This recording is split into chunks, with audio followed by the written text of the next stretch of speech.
And of course, once a week, I like to reach out to everyone and give everyone some type of a new market update as in what's going on, whether you are buying, selling, or investing.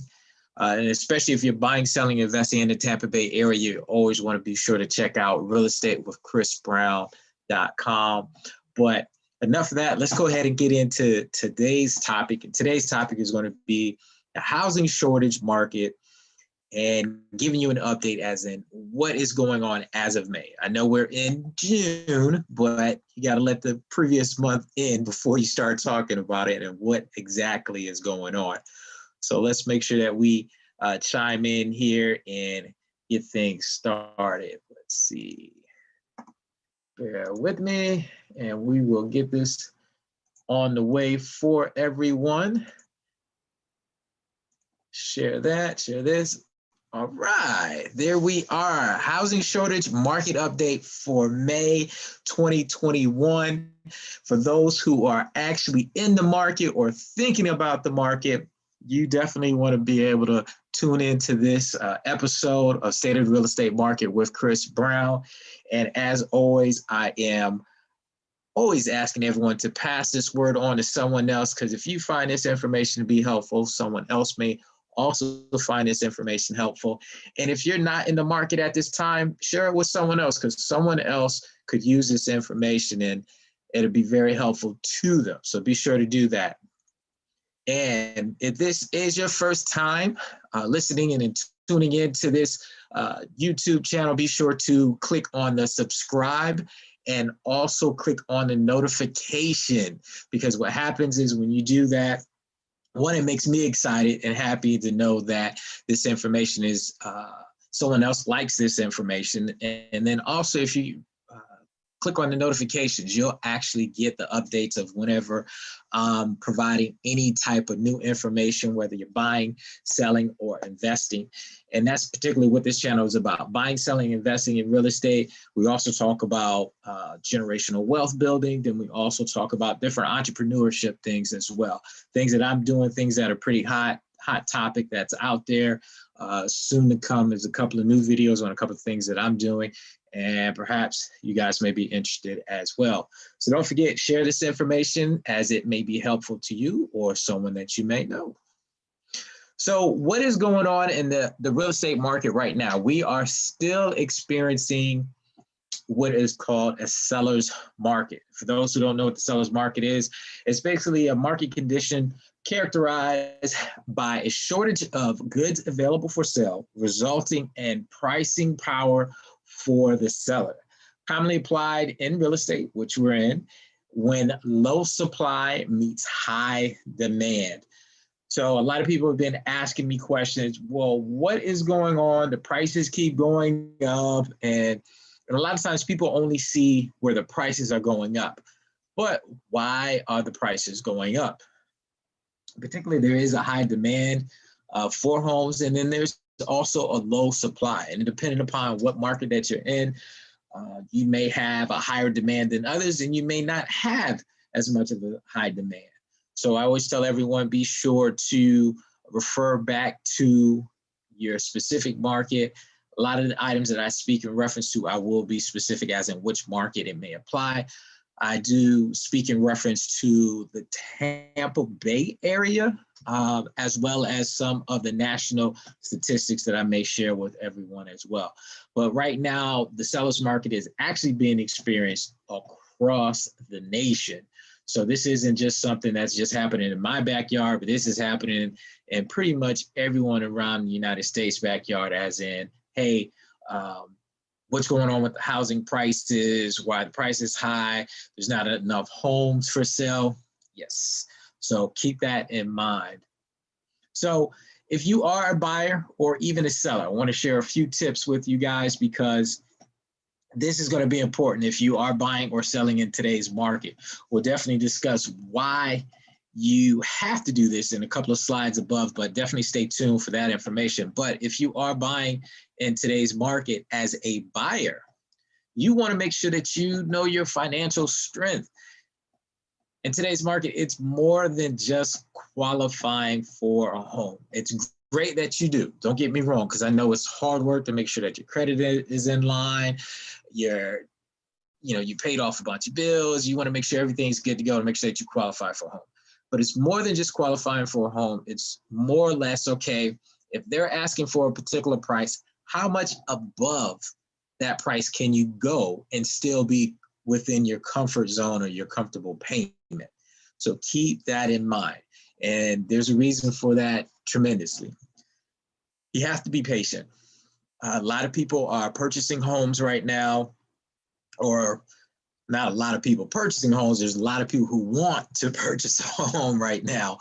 And so when you see a property that is on the market, 9 times out of 10 right now, you're not the only one. And there's different types of financing that's out there. So be patient if your offer is not accepted the first time around. Know that you will have competition. Sorry about that. So know that you'll have competition. Like I said, you're going to have more than one person that's looking at the same property. And if you are a buyer right now, you're going to have to come with your strong offer. Trying to negotiate, trying to ask for closing costs is going to be of a challenge. It's not that it's impossible. You can always ask. However, I'm letting you know right now, and I know at least in the Tampa Bay area, it is not recommended to ask for that, because if that is the case, they see anyone asking, I doubt if your offer is really being reviewed. And that's just being serious with you. Act fast. If you see a property that's available, some real estate professionals, what they're doing is placing a property on the market, and first couple of offers that they receive, they may accept it and place the property in pending status. Then you have your more experienced real estate professionals who understand that, hey, if I'm representing a seller and I know the market is hot, if I leave the property on the market, say for a few days versus just 24 hours or less than 24 hours, I know that within those few days, I'm going to get more offers. And what that's going to do is create some type of a bidding war or require people to give their highest and best right up front. So you have to act fast, because not everyone is doing that same process. So act fast. If you see a property, if it's in your criteria, go ahead, take a look at it and get your offers in and get a look at the property as well. Don't settle. I'm seeing this a lot, especially I'm having conversations with a number of my buyers right now. And reason being is because we're walking into homes that I would say at least maybe say a year ago from now, some of these homes wouldn't have never been placed on the market in the condition that they're in right now. And when that happens, you may settle just because you've lost out on a number of other opportunities. Like I can say in regards to a client of mine, we walked into a property and it had some great floors downstairs. It had like a wood laminate flooring and then the large tile downstairs. Well, when we were going upstairs, it was carpeted going upstairs and then carpet upstairs. The carpet, that's all I can say is wow. I don't even know why they didn't even run call up Stanley Steamer or somebody. Even Walmart lets you rent a carpet cleaner. So, but that was kind of discouraging to see that. But those are the type of things that people or as sellers are able to kind of get away with in this market, because people are like, hey, that's kind of cosmetic. I can see past it. I've been looking for a home for the past 3 or 4 months and haven't been successful. Maybe someone else may think that that's not acceptable, and I'll go ahead and accept it. And that's what's happening right now. So keep that in mind. Don't settle. Be realistic as in what you want, because this is an investment. This is your future investment. This is something for you and your family or your family. Now for my sellers, because this is my prime piece of real estate. This is my niche, working with sellers. Sellers, you have to consider multiple offers. As I mentioned, there are multiple offers that are being placed on the table, whether it be an FHA offer, a VA offer, a conventional offer, or even a cash offer. There's going to be multiple offers and it's more than just the price. So keep that in mind. It's more than just the price. It's the terms of the contract. So as a real estate professional, a lot of people are saying, oh, the market, it must be very easy for you right now. In a sense, it's not, because I'm working much harder. And then you also have to keep in mind, typically that real estate contract or that offer contract is at minimum 13 pages, minimum 13 pages. So if you have 13 pages coming from, say, 10 different offers, that's 130 pages minimum that you have to go through and review for one house, for one home. So keep that in mind. Multiple offers does not mean that it's less work involved. It means that you definitely have to know what you're doing when you're in this process. So I really feel sorry for my people who are attempting to sell their homes on their own and find themselves in a sticky situation because they are not familiar with all of the contracts. Contract contingencies. As a seller, these are being reviewed. If you're saying inspection contingencies, if you're saying financial contingencies, those are things that will be reviewed by any seller in this market right now. They're going to review it and see if you have your general, or you leaving it blank, are you cutting it short, especially for inspection right now. So say if offers are being reviewed on a Monday, and inspections typically, if you leave it blank, it's like 15 days. A lot of people, I typically, in say last year's market, I would say only 10 days are needed for the inspection period. However, in this market right now, if I knew that they were making a decision on a Monday, I'll say we'll have the inspection completed by Friday, on or before Friday. And that's a conversation that I would actually have if I was representing the buyer. That would be a conversation I would have with the seller. So sellers are not looking for inspection periods that are 10 days, 2 weeks long. No, they're not giving you that much time. And that's going to make the difference in any type of offer that is received by a seller. Pre-approvals, oh yeah, that's a must. So showing your proof of funds, pre-approvals, all of that stuff is needed up front with the offer, not someone having to follow up with you. As a seller, representing a seller, we don't have time to look at multiple offers and then have to ask for additional information back. Not going to work. Best foot forward. Yeah, as representing sellers are expecting your best offer up front. The whole thing of, or the previous, like I said, last year's market, people were used to doing a highest and best process. No, that's not even being a part of the process as of now in the seller's market. You're putting your best foot forward with your best offer, with the least amount of contingencies. Then also you're looking at scenarios where that your offer needs to be strong. It kind of makes sense. So make sure that you're doing that when you're putting your best foot forward. And the last one right here is pricing, shows the home's value. So pricing right now, sellers are placing the prices of their homes a little bit higher than what they typically would. And ideally, it may be more than what the market is at the moment bearing. And what's happening is you're having a bunch of cash buyers, especially in my market, you're having a bunch of cash buyers that are coming in that are willing to pay over the asking price. And when they're paying over the asking price, a lot of times they're paying over the appraisal price. So that's why those offers look a little bit more attractive than when you have financing involved. So be sure to check that out. But the moment that everyone has been waiting for and wanted to make sure that you guys are aware of is, let's chat a little bit more about what the actual market looks like. So right here, this is a historic graph. And this historic graph is dated all the way back to 2016 and up to today's date. So basically, in this chart that you're seeing right here, because I'm going to tell you what you're looking at, these are the active listings that are on the market. Now, active listings, and this is back in 2000, started back all the way back in 2016. If you guys look over in this area, we're probably around a little bit above 55,000. And as you can see, as it trends, 2017, 2020, you see it to start to decrease. Now, 2020 is obviously the pandemic year, and you've seen a lot going on. But as you see, inventory is actually on the decline. Now, these are actual properties that are listed on the MLS.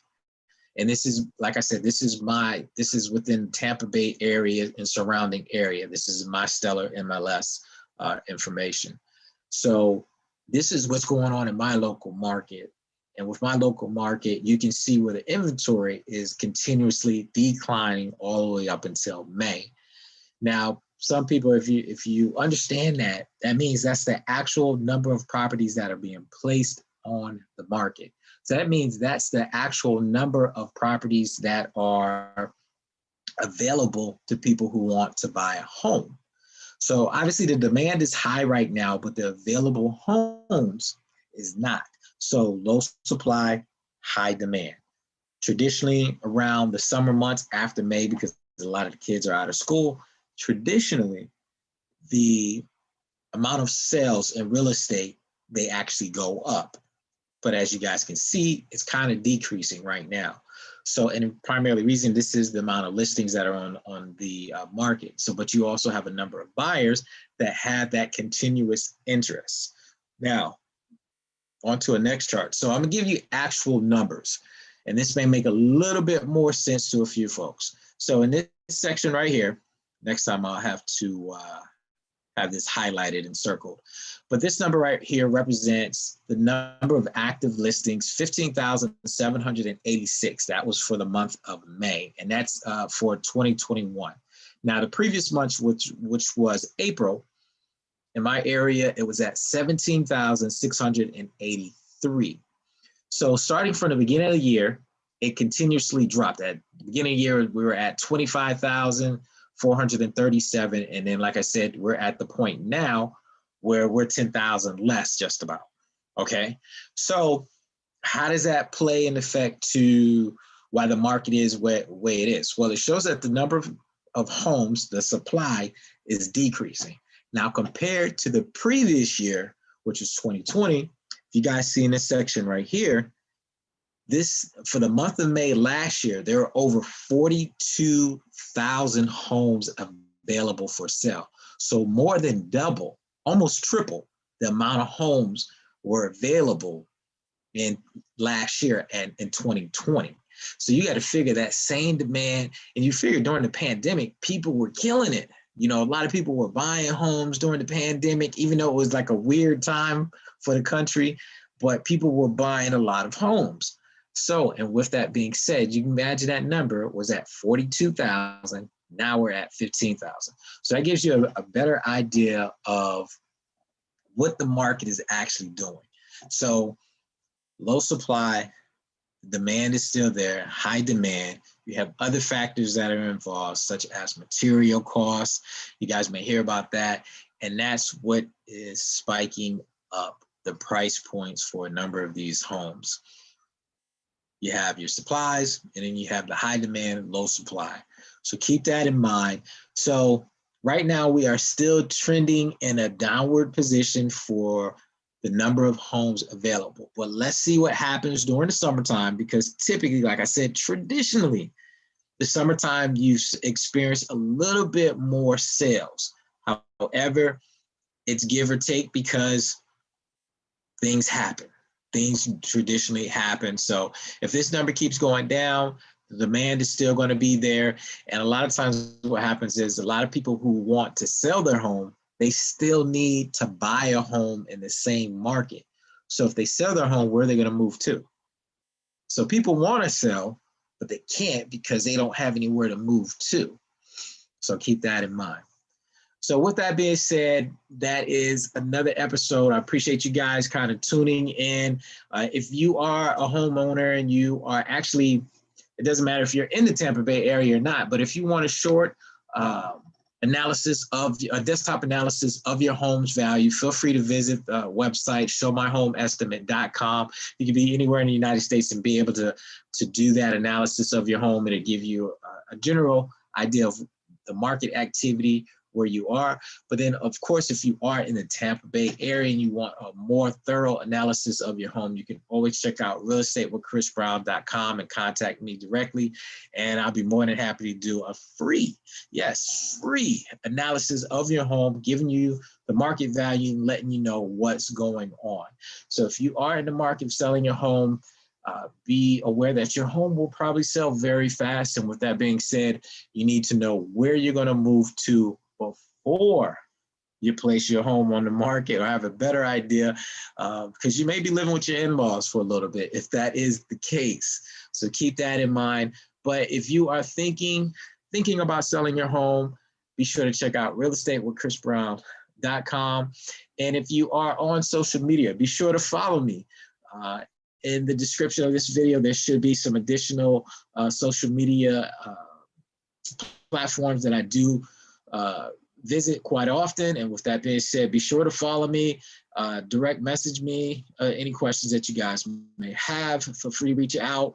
My handle is @ChrisBrown, RE Pro, and that's what I do, real estate. And once again, thank you for attending another episode of State of the Real Estate Market with Chris Brown, where we talk about buying, selling, investing in real estate. But not only that, we talk about building generational wealth and also different entrepreneur things. Be sure to check out realestatewithchrisbrown.com. Take care, guys.